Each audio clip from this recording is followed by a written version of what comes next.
अस्सलाम वालेकुम dear aspirants, hopes you guys are fine and enjoying good health. हम लोगों ने लास्ट पार्ट 1 के अंदर वेस्टर्न पॉलिटिकल थॉट्स में प्लेटो को डिस्कस किया है, जिसकी हम लोगों ने थ्योरी ऑफ जस्टिस को डिस्कस किया है। आज हम उस थ्योरी को फर्दर एक्सप्लेन करेंगे कि उसने जो जस्टिस की थ्योरी दी है उस जस्टिस को हासिल कैसे करेंगे। जस्टिस की थ्योरी तो उसने दे दी कि जस्टिस इंडिविजुअल लेवल के ऊपर कैसे होगा, सोशल लेवल के ऊपर कैसे होगा।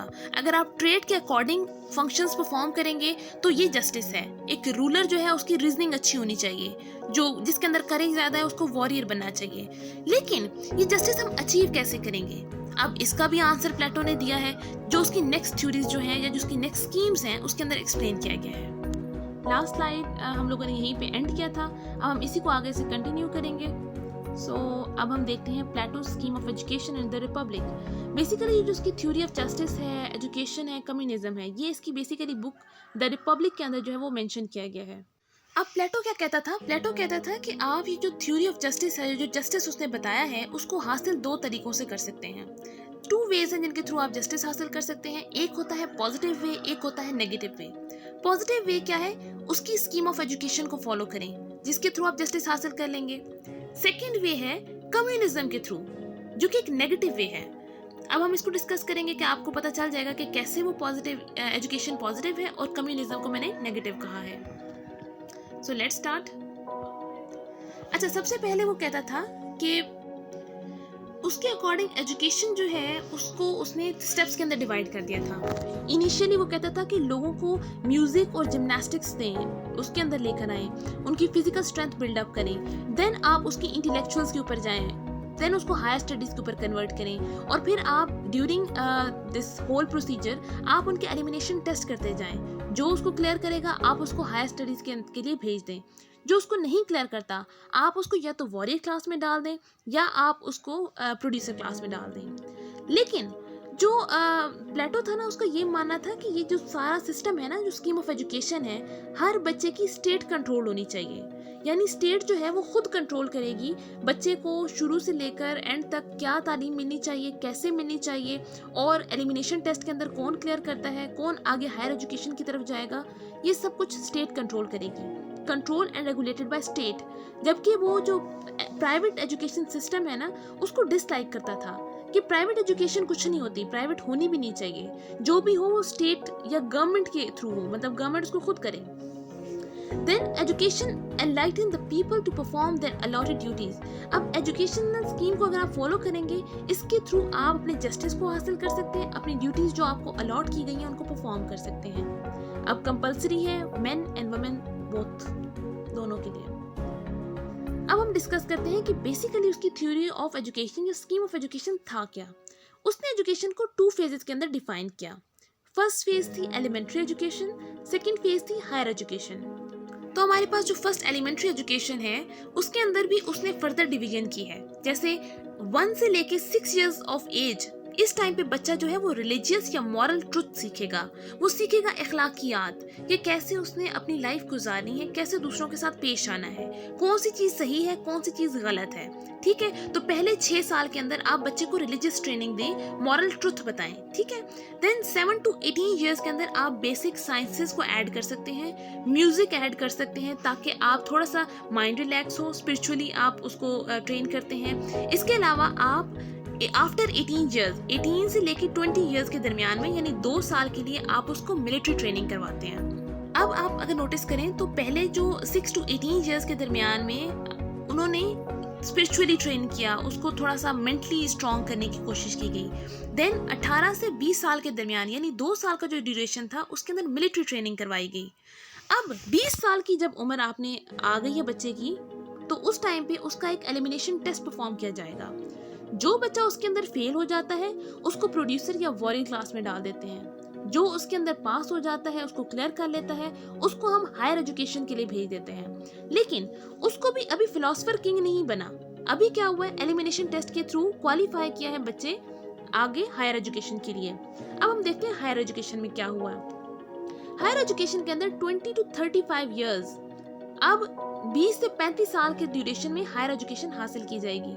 इनमें से भी 10 साल यानी 20 to 30 ईयर्स के दरमियान में intellectual, physical training, mathematics, surgery, science, geometry, astronomy, different subjects जो हैं वो आपको पढ़ाए जाते हैं। लेकिन 30 इयर्स की जब एज हो जाएगी फिर से एक सिलेक्टिव टेस्ट होगा, या इसी को हम एलिमिनेशन टेस्ट भी कहते हैं। जो इस टेस्ट को पास कर जाएगा उसको फर्दर 5 इयर्स की ट्रेनिंग के अंदर भेज दिया जाएगा, जिसमें उसको मैथ्स और डायलेक्टिक्स पढ़ाया जाएगा।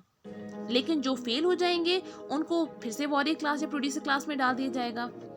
अब यहाँ पे आप देख रहे हैं कि ये स्कीम ऑफ एजुकेशन को फॉलो करके बेसिकली हम ये चेक कर रहे हैं कि जो क्वालिफाई कर रहा है उसको हम आहिस्ता आहिस्ता फर्दर ट्रेन करते जाएंगे, और एक टाइम आएगा कि उसकी ट्रेनिंग कंप्लीट होगी, वो अपना टेस्ट क्लियर करेगा और वो फिलोसफर क्लास जो है उसको ज्वाइन करेगा। फिलोसफर क्लास बेसिकली एक गार्डियन क्लास है, एक रूलिंग क्लास है, और जो उस टेस्ट को क्लैरिफाई नहीं करता उसको वॉरियर या प्रोड्यूसर क्लास के अंदर डाल दिया जाता है। अब यही वे है एक जस्टिस हासिल करने का, क्योंकि हमने बात की कि ट्रेड की बेस्ड के अकॉर्डिंग हम उसको ड्यूटीज अलॉट करेंगे। एक इंडिविजुअल वो ड्यूटीज परफॉर्म करेगा जिसके अंदर उसका ट्रेड जो है वो डोमिनेंट है। तो अब उस ट्रेड को कैसे हम पता कर सकते हैं, तो प्लेटो ने उसके आंसर में बताया कि आप एजुकेशन के थ्रू भी ये जस्टिस हासिल कर सकते हैं। फिर फर्दर अब आप लोगों ने देखा कि पहले शुरू में एलिमेंट्री एजुकेशन दी, देन हायर एजुकेशन दी, 30 इयर्स के बाद फिर टेस्ट हुआ, फिर 35 इयर्स के बाद आप जब एक बच्चा क्लैरिफाई कर जाता है तो उसके बाद क्या होगा, फर्दर ट्रेनिंग की जाएगी 15 इयर्स के लिए, और 50 साल का जब बंदा हो जाएगा तो फिर उसको फिलोसफर किंग बनाया जाएगा। अब आप खुद भी नोटिस कर रहे होंगे कि ये काफ़ी एक एक्सटेंसिव प्रोसीजर है, इतना लंबा प्रोसीजर है कि इसको फॉलो करना भी इतना आसान नहीं है। दूसरा, हर स्टेट के पास इतना फालतू टाइम भी नहीं कि वो हर बच्चे को, क्योंकि पहले तो चलो कम लोग थे, अब तो स्टेट की जो पॉपुलेशन हमारी इतनी ज़्यादा है, तो ये टेस्ट कंडक्ट करवाना, सिलेक्ट करना कौन हायर एजुकेशन में जाएगा, तो ये आइडियलिस्ट तो बहुत है लेकिन रियलिस्टिक अप्रोच नहीं है, क्योंकि अब आज के दौर में ये चीज़ हम फॉलो नहीं कर सकते। नो डाउट ये बड़ी आइडियलिस्टिक और परफेक्शनिस्ट अप्रोच यूज़ की गई, लेकिन ये इतनी हम इसको कह सकते हैं कि रियलिस्ट अप्रोच नहीं है। तो हम हमेशा प्लेटो को जब भी डिफाइन करते हैं तो प्लेटो आइडियलिस्ट था, रियलिस्ट नहीं था। जबकि इसका जो स्टूडेंट था अरिस्टोटल, वो रियलिस्ट अप्रोच यूज़ करता था, वो आइडियलिस्ट नहीं था। सो हम नेक्स्ट देखते हैं। अच्छा, यहाँ पे इसने education of women is commendable, bias system था डिफरेंट क्लासेस के लिए।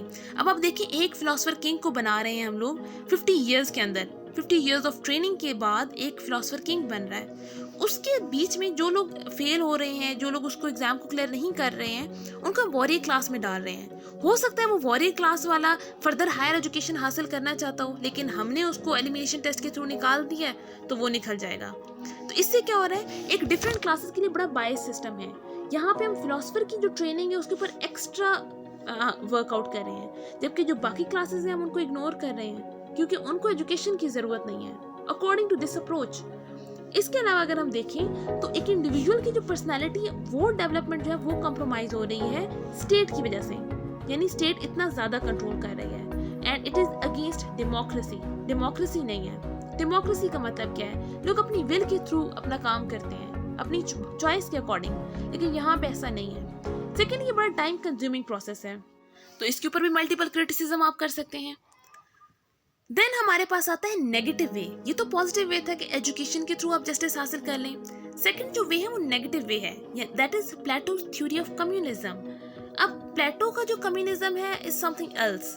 नॉर्मली हम कैपिटलिज्म और कम्युनिज्म को जब डिफाइन करते हैं तो कम्युनिज्म के अंदर क्या होता है, आपकी कॉमन ओनरशिप होती है, यानी सबकी ओनरशिप होगी, प्राइवेट ओनरशिप नहीं होती।